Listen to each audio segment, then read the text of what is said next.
Kata koruptor nggak bikin mereka jera. Cari kalimat yang bikin mereka jera, umpamanya rampok uang rakyat, rampok negara, begal ekonomi. Nah itu kalau dikasih istilah yang begitu nanti orang jera, orang malu. Jangan kaget kalau ada orang kerjaannya bangun tidur ngebohong.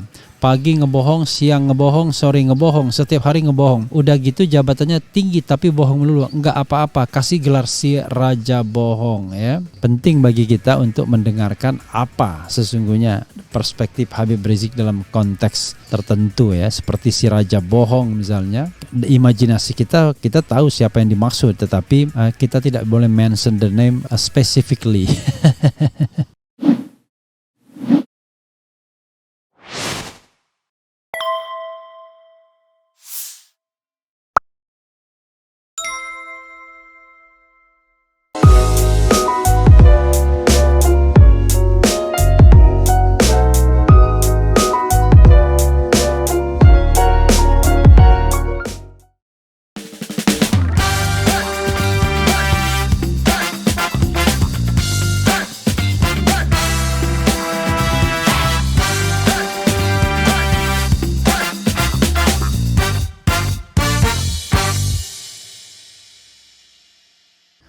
Assalamualaikum warahmatullahi wabarakatuh, Sobat RH sekalian. Jumpa lagi kita di channel yang keren ini, Keren Cadas ya. Sobat semuanya, kita lanjutkan lagi ya pembicaraan kita mengenai ini statement ngeri-ngeri sedap ya dari Habib Rizik Syihab. Mudah-mudahan tidak disasar lagi karena negeri ini ngomong saja kadang-kadang dianggap bermasalah. Ya kan?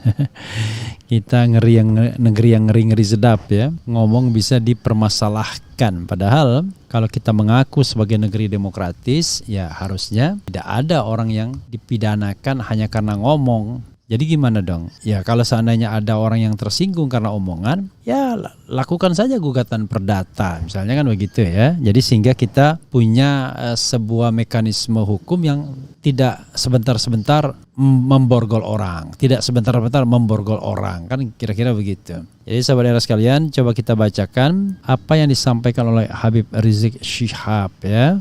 Ya ada berita ini ya. Coba kita lihat ya. Beritanya dari wartaekonomi.co.id. Kembali isi ceramah Habib Rizik, ada orang jabatannya tinggi tapi kerjaannya ngebohong melulu, kasih dia gelar si raja bohong ya. Oke, Warta Ekonomi Jakarta, Habib Rizik Syihab kembali mengisi dakwah di tengah-tengah umat. Dalam ceramahnya, ex-imam besar Front Pembela Islam FPI itu menjelaskan tentang bahaya perang terminologi atau perang istilah. Habib Rizik menilai saat ini terjadi fenomena di mana perbuatan yang salah malah diberikan istilah yang diperhalus, sementara perbuatan yang baik malah diberikan cap-cap yang buruk. Itu namanya perang terminologi. Saya minta kepada Anda untuk jangan memberikan istilah-istilah yang bagus buat kejahatan. Jadi kalau ada koruptor, kadang-kadang istilah koruptor nggak bikin orang jera saat ditangkap. Sudah pakai baju oranye justru senyum, nggak ada beban foto sebagai koruptor, kata Habib Rizik dalam video yang diunggah di Islamic Brotherhood TV. Kata koruptor nggak bikin mereka jera. Cari kalimat yang bikin mereka jera, umpamanya rampok uang rakyat, rampok negara, begal ekonomi. Nah itu kalau dikasih istilah yang begitu nanti orang jera, orang malu. Terangnya nggak usah dikasih itu ya, kasih aja maling. Maling ya itu. Maling itu kadang-kadang lebih hina ya. Begitu juga soal pelacur. Iya, kewajiban kita ulama berdakwah agar mereka sadar. Kita menyampaikan nasihat yang santun dan lembut agar mereka tertarik meninggalkan pekerjaan busuknya. Tapi ada momen tertentu yang tetap mereka itu harus diberikan julukan jangan yang bagus. Kalau dikasih kupu-kupu malam, bidadari kegelapan, pekerja seks komersial, nanti nggak kapok. Nanti mereka anggap itu pekerjaan mulia, tambahnya ya. Maksud saya jangan lagi ulama, Ustadz bin dan Habib capek kita. Jangan lagi saya ini yang teriak tuh lonte, hostess, pelacur. Saya nggak ingin Anda ikut teriak begitu. Cuma saya inginkan istilah ini jangan hilang di tengah-tengah kita, tandasnya ya. Ia juga menyoroti orang yang punya jabatan tinggi tapi hobinya berbohong dan seharusnya pantas untuk dijuluki si raja bohong. Jangan kaget kalau ada orang kerjaannya bangun tidur ngebohong. pagi ngebohong, siang ngebohong, sore ngebohong, setiap hari ngebohong. Udah gitu jabatannya tinggi tapi bohong melulu. Enggak apa-apa, kasih gelar si raja bohong ya. Enggak apa-apa saudara, dalam agama boleh. Kenapa? Karena dinasihati sudah enggak bisa, tapi bohong terus menerus tegasnya. Kasih nama saudara si raja bohong, si tukang bohong, biang kebohongan. Jangan orang bohong berkali-kali, malah dikasih gelar seperti Abu Bakar As-Siddiq, Umar bin Khattab, Utsman bin Affan, Ali bin Abu Thalib. Siapa tuh? Belakangan dari luar negeri yang nggak tahu apa-apa kasih julukan Hasan bin Ali yang mendamaikan dunia. Innalillahi wa inna ilaihi rajiun, jelasnya. Oke, sobat era sekalian, itu tadi ya pernyataan dari Habib Rizik Syihab ya. Kita tidak tahu siapa yang dimaksud ya. Silakan berimajinasi ya. Tapi ada hal yang perlu kita pahami ya. Yang kita pahami itu adalah bahwa Habib Rizik tetap di orbitnya ya. Artinya dia orbit non-state ya, orbit opposition ya, orbit oposisi. Tetapi kalau kita lihat ini lebih sebagai seorang dai yang mengingatkan penguasa. Jadi bukan ulama yang mendekat ke istana, tapi ulama yang mengingatkan penguasa. Kadang-kadang kan ada tipe ulama yang datang ke istana, tapi ada ulama yang tidak mau datang ke istana. Justru sebaliknya, ada ulama yang dikunjungi istana, itu bisa. Habib Rizik for the time being tidak dua-duanya ya.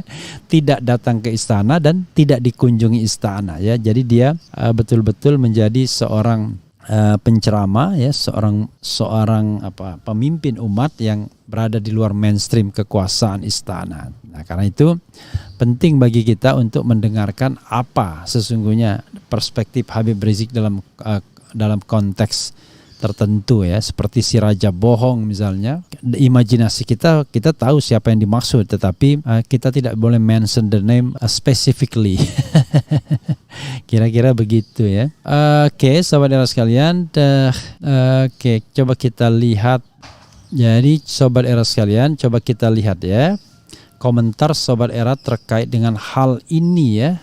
Oke ya. Habib Rizik ini sobat era sekalian, kalau tidak salah ya, itu baru akan bebas dari pembebasan bersyarat dia ya, PB dia itu Juni 2024. Artinya kalau dia nanti dianggap melakukan tindak pidana yang sama, yaitu menyebarkan berita bohong, kan subjektif sekali menyebarkan berita bohong itu kan, maka dia akan bisa dicokok lagi dan kemudian menjalani sisa tahanan ya. Jadi menjalani sisa masa tahanan yang seharusnya dia jalani. Jadi dia kan masih menjalani sisa masa tahanan kurang lebih 1 tahun ya. Ya 1 tahun kurang lah. Kira-kira 11 bulan atau 10 bulan lagi kalau seandainya dia terus ya, tetapi karena dia mendapatkan pembebasan bersyarat, maka dia sampai 2024 kerangkengnya dalam tanda kutip ya. Tapi masa iya sih orang ngomong kok tiba-tiba kena jerat berita bohong dan lain sebagainya kan? Kita harus bedakan berpendapat. Itu pendapat Habib Rizik, penilaian Habib Rizik terhadap kepemimpinan nasional, dan dia juga tidak mention the name misalnya ya. Oke, coba kita lihat sobat era sekalian, komentar sobat era terkait dengan tema Habib Rizik ini ya. Habib Rizik tentu ngeri-ngeri sedap juga ya. Barangkali dia tidak mungkin berkampanye untuk calon tertentu mengingat keterbatasan yang ada, tapi berkomentar boleh dong, masa tidak boleh berkomentar ya. Oke, coba kita baca ya. Oke, si Petruk mah cerdas om, cuma penampilannya deso mencerminkan rakyat bawah tapi otak kota. Ya, kita berharap memang orang-orang Indonesia cerdas semua. Palangkaya hadir bong, Bipang si raja bohong. Si raja bohong itu Pinocchio hidungnya panjang. Kemudian Al-Kazab bin Bahlul Murokab ya. Kok sudah jarang membahas Sambo KM50 Bang, apakah benar remisi 17-an hari raya agama itu kalau sudah dipenjara 6 tahun lebih, waktu setiap remisinya bertambah, misal dari 15 hari jadi 3 bulan bahkan 6 bulan? Saya tidak bisa menjawab karena nanti kita perlu dalami ya. Soal membahas KM50 ini, kalau membahas Sambo memang saya sudah mulai jarang ya, Karena saya juga agak bingung. Kenapa? Sekarang setiap membahas Sambo, sepertinya sambutannya tidak terlalu menarik bagi sobat era sekalian ya. Saya juga bingung sebenarnya. Kalau membahas KM50 enggak juga ya. Pasti sobat Kenzal ini tidak ngikutin ya. Saya sering sekali membahas KM50 ya. Coba diikutin video RH channel ya. Kita bahas tentang KM50 itu. Enggak kurang-kurang lah pokoknya pembahasan tentang KM50 itu ya. Jadi selama 1-2 hari ini pembahasan KM50 tetap ada, termasuk juga dari Habib Rizik sendiri kita ungkapkan ya. Misalnya pembahasan tentang KM50 itu misalnya gini, dengan mengutip Habib Rizik misalnya, ya 2 hari yang lalu, kawal terus doa HRS buktikan kuasa Allah telanjangi geng KM50 kan begitu. Jadi bukan tidak ada ya, tetap ada ya. Juga kita mengutip tulisan Marwan Batubara ya. Ini 6 hari yang lalu mobil Laskar FPI ditemukan, Marwan Batubara desak Komnas HAM melakukan penyelidikan pro justisia ya. Kita nggak mungkin juga. Nah, kemudian 9 hari yang lalu HR Semarang usai temuan mobil tragedi sadis KM50 ya. Jadi banyak saudara sekalian, kita masih membahas tentang KM50 ya. Kemudian ini lebih gawat lagi nih, ngeri terbongkar skenario gagal KM50 peringatan HRS ya kepada Kapolri dan lain sebagainya. Jadi tolong sobat era sekalian dicermati ya video-video dari RH Channel. Jadi KM50 termasuk banyak kita bahas, tetapi tentunya tidak mungkin kita membahas suatu fenomena tiap hari kalau beritanya kagak ada yang baru ya. Semua orang tahu dalam hati kecilnya kalau rezim diawali dengan pencitraan atau kepalsuan dijalankan oleh skenario atau sandiwara dibangun infrastruktur untuk alasan utang diakhiri su'ul khotimah. Kumpulkan koin Anda untuk penghitungan suara ya. Jadi nanti kita bikinlah pantang misalnya ya. Paguyuban anti curang. Kira-kira gitu, pantang ya. Pantang mundur ya. Oke, pantang mundur itu paguyuban anti curang ya, pemilu untuk rakyat. Pantang untur, bukan mundur, pantang mundur ya. Oke, pemilu untuk rakyat. Nanti nanti kita bikin ya. Oke, mungkin untuk Mbah Firza kali apanya ya. Penghitungan suara Pilpres butuh biaya. Kumpulkan koin Anda untuk pengawasan penghitungan suara ya. Gelar kehormatan bagi para pejabat tak berilmu bagaikan tong kosong nyaring bunyinya. Siap jadi relawan Anies, kelihatannya ndeso tapi otaknya cerdik culas. Apalagi ya? Kalau Anies jadi presiden, apakah bisa nama ulama dan aktivis yang dikriminalisasi, diteroriskan bisa dibersihkan dan diganti rugi oleh negara? Nggak mungkin. Ya why not ya? Why not? Tapi tentu kita harus lihat ke depannya ya, karena sistem kita ini kan bukan sistem tunggal, tapi kepala negara, kepala pemerintahan tentu punya inisiatif ya. Paguyuban anti curang dan kebohongan, pacuk. Apa pacuk itu? Jadi kalau kita misalnya bikin akronim itu mungkin ada artinya ya. Jadi pantang ya. Pantang itu kan artinya pantang tuh kita nggak mau gitu kan. Nah, yaitu paguyuban anti curang. Nah, kira-kira begitu. Itu jelas tuh ya. Oke. Rakyat sudah pada cerdas. Siapa tuh yang dimaksud HRS ya, saudara sekalian? Siapa ya? Ya sebenarnya bukan itu ya. Yang paling mendasar itu adalah saudara sekalian. Saya punya kekhawatiran ya terhadap beberapa hal.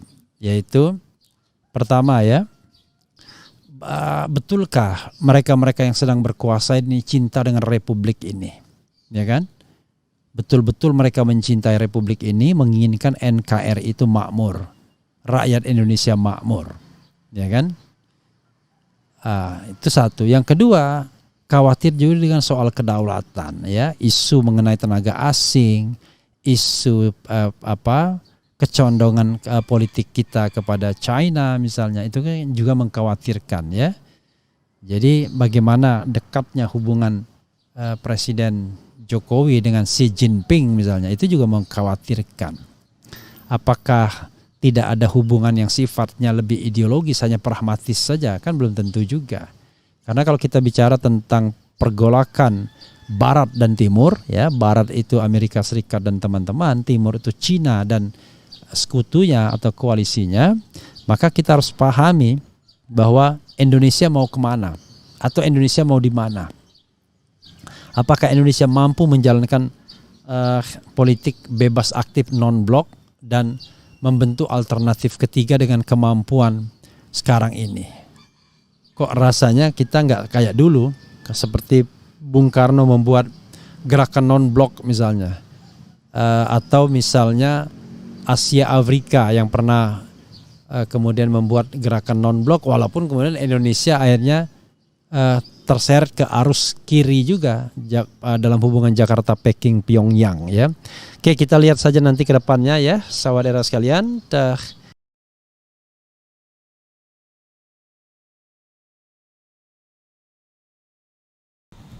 Assalamualaikum warahmatullahi wabarakatuh, Sobat RH sekalian.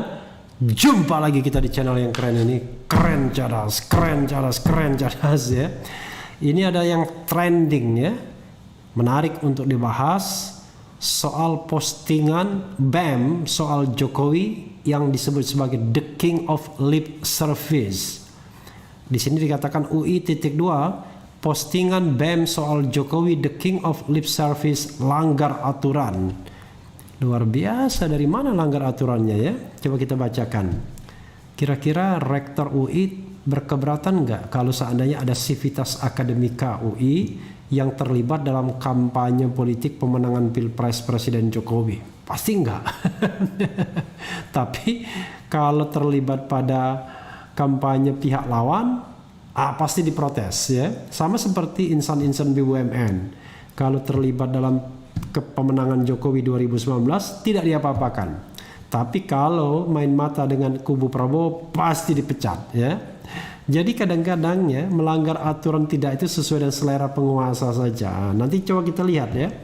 Apakah ini ada anggaran yang dilanggar atau tidak ya? Dasarnya apa? Ini sudah trending ya. Coba kita baca. Jakarta, Badan Eksekutif Mahasiswa BEM Universitas Indonesia mengkritik Presiden Jokowi dengan poster The King of Lip Service. Aksi BEM UI itu dianggap melanggar aturan. Luar biasa ya. Coba kita lihat The King of Lip Service artinya adalah Raja Lip Service ya. Kalau lip service itu ya kita tidak bisa terjemahkan bohong, tapi hanya indah di bibir. Iya kan? Semanis kat indah di bibir ya, indah di bibir. Ada lagu Malaysia itu ya. Na na na na na na na na na na na na na. Kaulah penyebab lagi. Jadi lip service. Kepala Humas dan KIP UI Amelita Lucia menjelaskan bahwa pihak UI sangat menghargai kebebasan menyampaikan pendapat. Lah, kalau menghargai kenapa ini dilarang? Namun pendapat tersebut mestinya disampaikan sesuai aturan yang ada. Maksudnya bagaimana? Nggak jelas ya. Menjawab pertanyaan yang diajukan rekan-rekan media yang bermula dari postingan BEM UI di sosial media kemarin sore sekitar jam 6 sore, perlu kami sampaikan bahwa kebebasan menyampaikan pendapat dan aspirasi memang dilindungi undang-undang.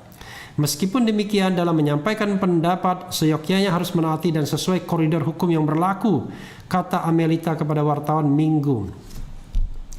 Kita bacakan terus ya. Ini dia menegaskan bahwa postingan meme poster Jokowi The King of Lip Service tersebut bukan cara menyampaikan pendapat yang benar.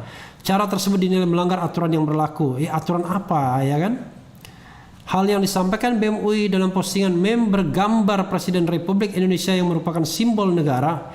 Lagi-lagi simbol negara. Presiden bukan simbol negara ya. Mengenakan mahkota dan diberi teks Jokowi The King of Lip Service. Juga meme lainnya dengan teks katanya perkuat KPK, tapi kok undang-undang itu revisi untuk merepresi, demo dulu direpresi kemudian, bukanlah cara menyampaikan pendapat yang sesuai aturan yang tepat karena melanggar beberapa peraturan yang ada, ungkapnya. Lagi-lagi dikatakan melanggar aturan, tapi aturan apa yang dilanggar ya? Buntut dari kritik tersebut, Rektorat UI memanggil BEM UI hari ini. Langkah ini merupakan tindakan tegas atas meme tersebut. Luar biasa ya. Atas permuatan meme tersebut di media sosial, Universitas Indonesia mengambil sikap tegas dengan segera melakukan pemanggilan terhadap BEM UI pada sore hari Minggu 27 Juni 2021, tegasnya. Diketahui surat undangan dari rektorat itu tersebar di media sosial. Dilihat Detikcom Minggu 27 Juni 2021, pertemuan itu diadakan pada pukul 15.00 WIB. Surat undangan tersebut diteken oleh Direktur Kemahasiswaan UI Dr. Tito Latif. Selain itu, pihak kampus menjelaskan bahwa pemanggilan ini merupakan bagian dari pembinaan kemahasiswaan. Luar biasa ini ya. Rektorat atau petugas atau pengurus kampus yang khawatir, tapi mahasiswa yang seolah-olah mau dibina. Pemanggilan terhadap BEM UI ini karena menilai urgensi dari masalah yang sudah ramai sejak postingan yang mereka buat di akun sosial media BEM UI. Pemanggilan itu adalah bagian dari proses pembinaan kemahasiswaan yang ada di UI, tuturnya. Luar biasa ya. Sebelumnya, kritikan terhadap Presiden Jokowi itu disampaikan BEM UI lewat akun Twitternya BEM UI Official pada Sabtu 26 Juni 2021. Dalam cuitannya, BEM UI mengunggah foto Jokowi yang sudah diedit dengan background gambar bibir lengkap dengan mahkota raja. Jokowi the King of Lip Service, tulis BEM UI dalam caption unggah tersebut. BEM UI menilai Jokowi kerap mengobrol janji manis, namun menurutnya janji Jokowi seringkali tak selaras dengan kenyataan. Jokowi kerap kali mengobrol janji manisnya, tetapi realitanya seringkali juga tak selaras. Katanya begini, faktanya begitu, mulai dari rindu di demo, revisi Undang-Undang ITE, penguatan KPK, dan rentetan janji lainnya, ungkapnya. Kritik itu juga ditampilkan melalui situs resmi BEM UI.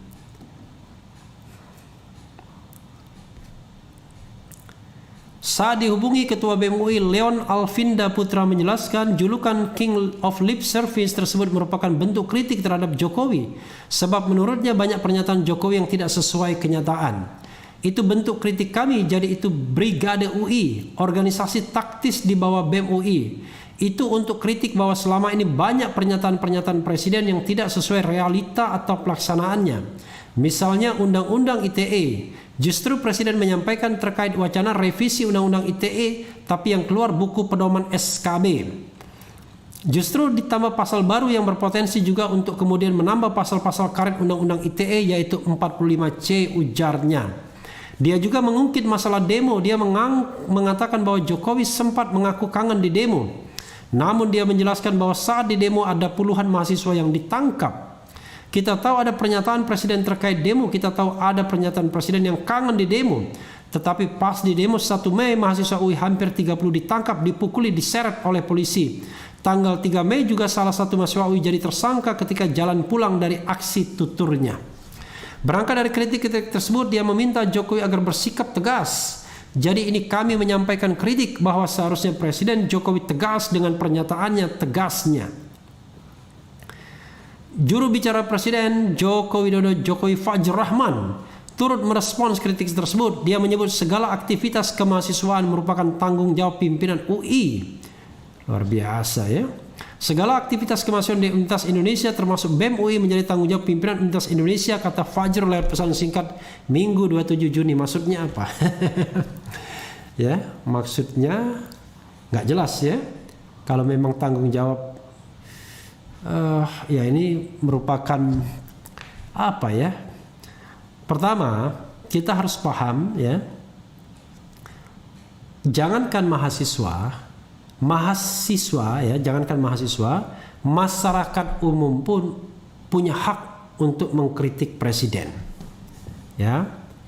Dan kritik tersebut kalau cuma sekadar mengatakan King of Lip Service, menurut saya itu bukan hinaan, ya kan? Karena yang dikritik itu adalah pernyataan-pernyataan Presiden yang tidak sesuai dengan faktanya. Jadi tidak terkait dengan hal-hal yang sifatnya personal, ya. Dan saya kira fotonya pun masih sopan ya. Artinya foto Jokowi tidak dibuat karikatur ya, seperti Anies Baswedan ya. Kalau nggak salah Anies Baswedan pernah digitukan misalnya. Jadi menurut saya sangat berlebihan. Dan tadi berkali-kali dikatakan melanggar aturan, melanggar aturan, melanggar aturan. Aturan yang mana yang dilanggar? Ya, aturan mana yang dilanggar? Apakah aturan kampus itu lebih hebat ya, lebih kuat dibandingkan konstitusi? Jangan lupa bahwa konstitusi itu memberikan hak untuk menyatakan pendapat baik secara lisan dan tulisan. Hak atas pikiran dan hati nurani adalah hak yang tidak bisa dibatasi dalam keadaan apapun.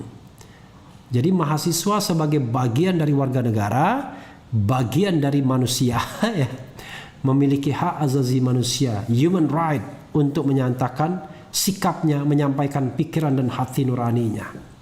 Dan menurut saya, ya harusnya ini menjadi katakanlah refleksi. Kalau misalnya ini dianggap tidak benar, maka juru bicara istana, kantor staf presiden harus bisa mengeluarkan kontra argumen, bukan membantah ya. Kalau cuma membantah itu kerjaan orang yang tidak perlu mikir. Tapi memberikan kontra argumen terhadap argumen-argumen yang disampaikan. Misalnya, katanya Jokowi umbar janji perkuat KPK, faktanya begini. Nah, coba dibalas dengan kontra argumen di mana kesalahan mahasiswa UI tersebut. Jadi kalau tidak bisa membantahnya, ya jangan menggunakan kekuatan represif kampus ya untuk melarang. Tapi kalau memang tidak benar, misalnya, ya dibantah. Jangan menggunakan Undang-Undang Nomor 1 Tahun 1946, penyebaran berita bohong dengan sengaja untuk menerbitkan keonaran. Negara ini makin tidak demokratis saja kalau begitu ya. Jadi seorang kepala negara, seorang kepala pemerintahan tidak boleh baperan. Itulah resiko. Dan ingat, presiden itu hanyalah jabatan politik. Dia bukan the king atau the queen. Dia bukan raja atau ratu yang can do no wrong. Tapi dia adalah jabatan politik yang bisa saja keliru, salah dalam konstelasi politiknya. Dan dia bukan simbol negara. Jadi simbol negara itu sudah ditentukan. Ya. Lambang negara Garuda Pancasila itu simbol negara, bahasa persatuan bahasa Indonesia ya kan? Itu simbol-simbol negara. Kalau presiden itu bukan simbol negara. Presiden itu adalah jabatan, walaupun dia primus inter pares, tapi dia adalah jabatan politik. Ya kan? Dia adalah jabatan politik. Karena itu, sobat RH sekalian, saya merasa aneh dengan katakanlah pimpinan UI yang tiba-tiba memanggil. Ya harusnya mereka biarkan, itu adalah hak. Kalau misalnya dianggap itu perbuatan kriminal, ya rektor misalnya mempersilahkan kepada penegak hukum kalau memang itu ada unsur kriminalitasnya. Tapi kalau misalnya dikatakan dia melanggar etika, melanggar aturan kampus dan lain sebagainya, saya menganggap tidak ada. Justru disitulah kebebasan akademik, kebebasan kampus ya, dan hak manusia, hak asasi manusia, mahasiswa untuk menyampaikan pendapatnya, dan itu tidak boleh dikurangi dalam aturan-aturan internal kampus. Saya rindu dengan katakanlah pimpinan-pimpinan kampus yang tidak membebek pada kekuasaan, tetapi independently memberikan pelajaran kepada mahasiswa untuk berpikir kritis, konstruktif, mengatakan hal berdasarkan fakta dan data. Dan apa yang dilakukan BEM UI ini ada faktanya, ada datanya, tidak hanya sekedar ngomong, ya kan? Ada faktanya, dan fakta dan data itu tidak bisa dibantah begitu saja dengan mudah. Ketika dia mengatakan mau memperkuat KPK, faktanya begini dan lain sebagainya dan lain sebagainya. Justru yang harus ditegur adalah tingkah laku dosen-dosen di perguruan tinggi. Saya tidak menyebut UI ya, bisa jadi UI, bisa jadi UGM, bisa jadi ITB, bisa jadi kampus-kampus lainnya yang diam-diam menjadi tim sukses, pasangan calon, bahkan menjadi kadang-kadang think tanknya. Padahal mereka tidak boleh terlibat karena mereka adalah ASN. Tapi banyak sekali kalangan kampus yang terlibat dalam kampanye politik itu. Itu yang harusnya tidak boleh ya, sobat era sekalian. Jadi sekali lagi saya tidak melihat ada kesalahan di mahasiswa ini ketika menyampaikan kritik. Tapi kalau kekuasaan tidak suka, memang tidak ada kekuasaan yang suka kalau dikritik. Itulah sebabnya menjadi penguasa, menjadi juru bicara kekuasaan, menjadi penguasa di kampus tidak boleh baperan, tidak boleh takut kehilangan jabatan, tidak boleh takut dicopot. tidak boleh kemudian favoritisme dengan kekuasaan atau mengincar jabatan lain kalau tidak jadi pengurus kampus misalnya, ya. Oke. Coba kita bacakan, ya.